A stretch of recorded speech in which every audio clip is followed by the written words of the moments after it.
નણંદ થાય, નણદોયા થાય અને ભાણો થાય છે. હવે કાલ રાત્રે એણે ઝેરી દવા પી અને ગટગટાવી લીધી હતી અને અહીંયા સ્મીમેરમાં દાખલ હતા.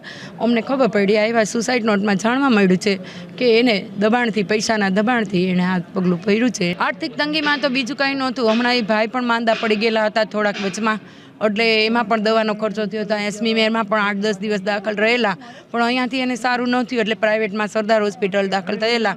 ત્યાં એને વધારે થોડો ખર્ચો થઈ ગયો અને જે એને મકાન પોતે વેચવા કાઢી નાખ્યું હતું. આ બધા એના પૈસા ભરવા માટે એને મકાન વેચવા કાઢી નાખ્યું હતું, પણ જેને મકાન વેચ્યું હતું એની પાસેથી એને જે પૈસા આવ્યા હતા સુથીના, એ સુથીના પૈસા એને દવામાં વપરાઈ ગયા અને એ લોકોને ન દઈ શક્યા, એટલે ઓલા લોકોનો ત્રાસ એને બરાબરનો હતો.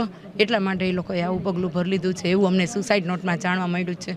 કેટલું દેવું થઈ ગયું હશે આશરે? તમે દેવું નહોતું, દેવું કોઈ જાતનું નહોતું એની માથે, ખાલી આવી રીતે મકાન વેચ્યું એની સુથીના પૈસા એ લોકો જ હેરાન કરતા હતા, બીજા કોઈ. એટલે કોને પૈસા આપવાના નીકળતા હતા? હવે એ જેને મકાન લીધેલું હતું ને એ લોકોની લોન ન થઈ એટલા માટે એ લોકોએ 50,000 કેમ પહેલાં તમે બાનું આપીએ કે આ મકાન મારે રાખવું છે, એવી રીતે એને બાનું આપેલા 50,000. મકાન વેચવીને પૈસા કોને ચૂકવાના હતા? હવે એને થોડાક જે મકાન લીધું એના હપ્તા રહી ગયા હશે બેંકવાળાના, બેંક લોન લીધી હોય ને બેંકના હપ્તા રહી ગયા હશે.